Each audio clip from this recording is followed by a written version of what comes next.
Quel est le point commun entre Kanye West, David O'Keefe, Maze, DMX, Shadé ou Y Duvé? Y Duvé. Celui qui est devenu pasteur maintenant. Qui faisait de l'afro-trap. Y Duvé. Allez, je vous aide. Tous ont à un moment donné choisi dans leur carrière de consacrer leur musique à Dieu. Et c'est le sujet de cette nouvelle vidéo avec en guest le rappeur Y Duvé. On prêche la croix. Est-ce qu'on vit la croix?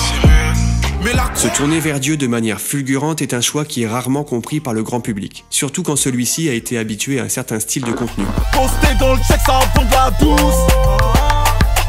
Ouais, mes proches c'était tout pour les housses. Fais pas de bénévolat, je viens les rafaler.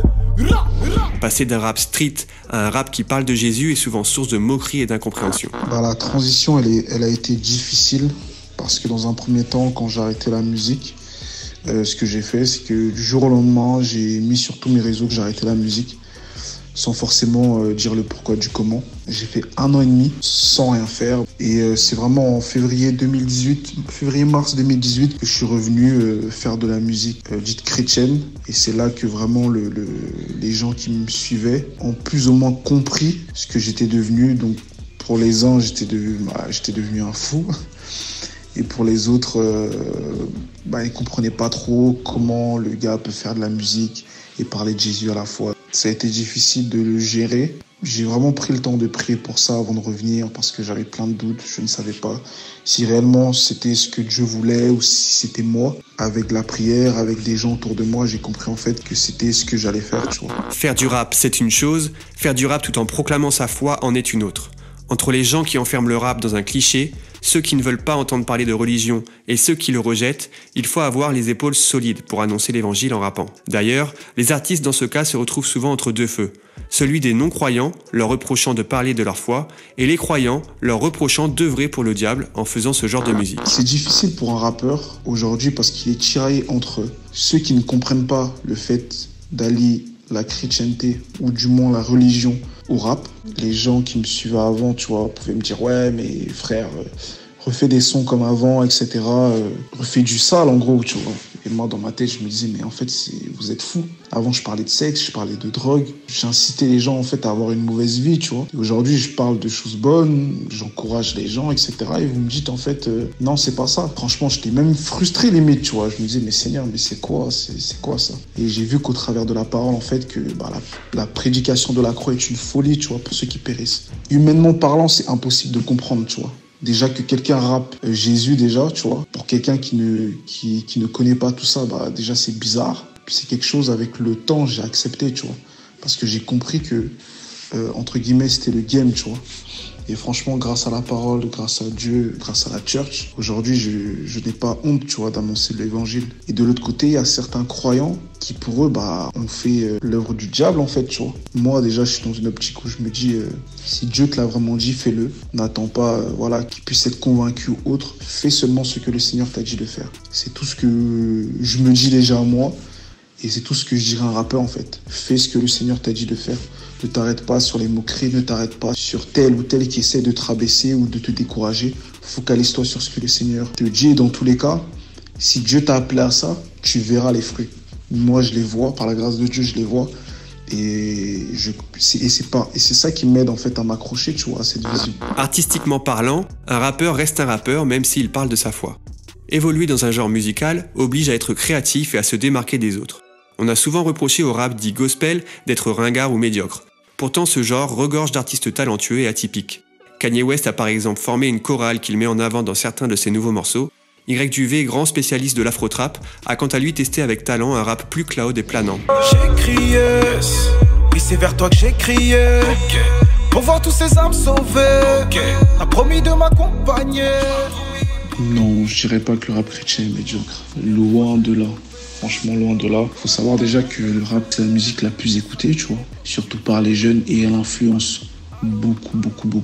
Et ces derniers temps, on a eu de très bons albums. On a eu Big Chi, on a eu Le Psalmiste, on a eu Zélé, on a eu El George, on a eu B. White. Ce sont de très bons albums et je ne pense pas que le rap soit médiocre, tu vois. Je pense qu'au contraire, c'est quelque chose de bon, surtout pour évangéliser, tu vois, pour toucher les âmes. C'est quelque chose, c'est un outil percutant, si je peux dire ça comme ça, tu vois. Le rap chrétien commence à être à son apogée, tu vois. On a de très bons sons, les paroles, le flow, les instrus, tout y est. On n'a rien envié à d'autres personnes. Je trouve que depuis que j'ai repris la musique, je suis plus ouvert qu'avant et je fais ce que j'ai envie de faire. Avant, quand je faisais de la musique, beaucoup de monde me connaissent seulement sous YQV qui fait de la front rap, tu vois. Alors que bien avant ça, il faut savoir que quand j'ai commencé, je rappais, j'avais un groupe, j'étais dans un groupe. Et ensuite, j'ai fait de la trap. Ensuite, quand l'autotune est arrivé, j'ai fait tout ce qui est avec vocodeur, etc. Je pense que c'est important. Je pense que c'est important de se démarquer. Je pense que c'est important d'avoir sa couleur musicale, de ne pas ressembler à tel et tel artiste. Et je pense que c'est ça qui fait la force d'un artiste, en fait. J'écoute beaucoup d'adoration. Ce qui fait, en fait, il y a des sons. Un son comme Dieu d'abord, je l'ai écrit comme un rap. Et j'ai voulu le chanter, en fait. Parce que je me suis dit que ça passait mieux et que c'était... En fait, c'est mes moments d'intimité, en fait, que j'expose au monde, tu vois, aux gens qui m'écoutent, en fait. La thématique de la foi, même si elle fait débat auprès du grand public, permet souvent d'être plus transparent et intimiste auprès des auditeurs.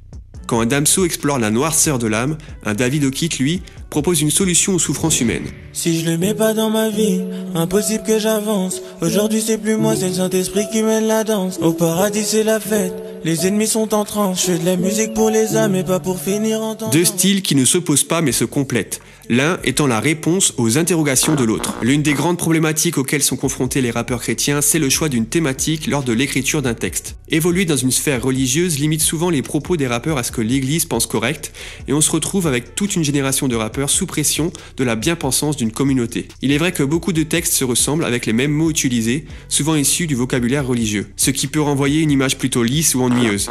Je pense pas qu'on devrait se limiter, tu vois. Honnêtement, non, je me limite pas du tout dans le choix des thèmes. J'écris ce qui me vient. Comme je t'ai dit, tu vois, je parle de ma vie. Je parle de ma vie, ça veut dire que je peux te parler de mon passé, je peux te parler de ce que Dieu a mis sur mon cœur, je peux te parler de mes échecs, je peux te parler de mes victoires.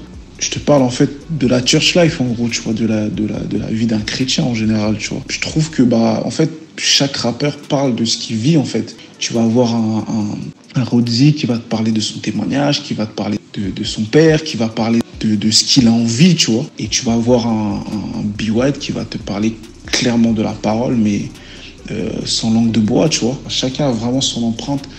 Et c'est ça qui est lourd, tu vois. Il y a Chio qui a sorti un son récemment avec Je suis esprit. C'est un son où il parle, voilà, de sa femme. En tant que chrétien, tu peux parler de tout, tu vois. J'ai une vie, tu vois. J'ai une vie en dehors de tout ça. Ça veut dire que ce que j'écris sur la feuille, c'est ma vie, en fait. C'est ma vie. Je peux pas mentir parce que c'est du rap. C'est pas un chant alléluia. Tu vois, je parle de moi, là. Tu vois, je parle de moi. Donc forcément, ce que je vais t'écrire sur ma feuille, ça sera ma vie, tu vois. Ça sera ma vie. Et c'est ça qui est fort avec le rap, en fait. C'est que tu peux pas mentir. Tu peux pas parce que ça va se sentir. Et tu ne peux que dire ce que tu vis ou ce que tu vois. La musique chrétienne, quand elle ne se chante pas en toche par des Afro-Américains, fait débat, on le sait. Pourtant, d'année en année, des projets de plus en plus qualitatifs et créatifs sortent. Le Psalmiste, Le Patriarche, Virtuose, Vesti, Tito Prince, El George, Roro, la liste est longue et je vous invite, si c'est pas le cas, à les découvrir. D'ailleurs, notre invité, YQV, vient tout juste de sortir son EP Church Life. Church Life, pour te raconter un peu l'histoire de ce mot, c'est venu au début de ma conversion. J'étais dans une église où ça se passait pas forcément toujours bien, tu vois. Et ce que je disais à mes frères autour de moi quand les situations devenaient compliquées, c'est que je leur disais « Ah les frères, c'est la church life. Hein. Ah les frères, c'est la church life. » Et je disais ça tout le temps, tu vois. Et ce mot, par la suite, est devenu un mot viral, tu vois, dans mon église actuelle, tu vois. Et en fait, c'était en fait pour dire tout simplement que l'église n'est pas parfaite, en fait, tu vois. L'église, c'est des hommes et des femmes qui ont des péchés, tu vois, qui sont des pécheurs. Parce que moi, franchement, la church, l'église, je la vois comme un hôpital, tu vois. Comme un hôpital et on est tous malades, en fait. On est tous malades et le médecin, tu vois, le grand médecin, c'est Jésus, tu vois. Et c'était pour dire vraiment à mes gars, en fait, l'église n'est pas parfaite. Les frères, l'église n'est pas parfaite, donc supportons seulement, tu vois, supportons-nous les uns les autres, comme dit la parole, tu vois.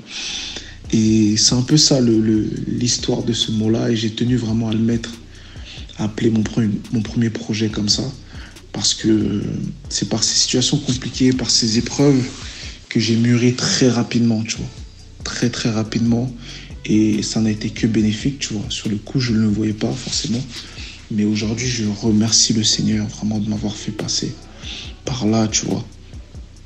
Et le message vraiment qui ressort de ce projet, c'est peu importe l'épreuve, le désert ou la situation compliquée par laquelle tu passes, bah dis-toi en fait que Dieu est au contrôle. Dieu est au contrôle de tout. Peu importe ce qu'on dit de toi, peu importe même de comment tu te vois, quoi qu'il arrive, ce que Dieu l'a promis, il l'accomplira, tôt ou tard. C'est vraiment le message de Church Life, tu vois. Dans cette vidéo, j'ai voulu faire un rapide tour d'horizon sur le positionnement d'un rappeur en tant que chrétien. Il est clair qu'il y a encore beaucoup à dire, alors n'hésitez pas à mettre en commentaire vos idées pour une prochaine vidéo ou tout simplement à me dire si vous avez apprécié cette thématique. Je vous invite également à liker et à vous abonner et à activer les notifications parce que c'est le meilleur moyen de soutenir la chaîne. Merci d'avoir regardé cette vidéo, à bientôt. On prêche la croix, est-ce qu'on vit la croix? Mais la croix c'est quoi? Tu me l'expliques ou pas? La croix c'est l'obéissance, la mort à soi.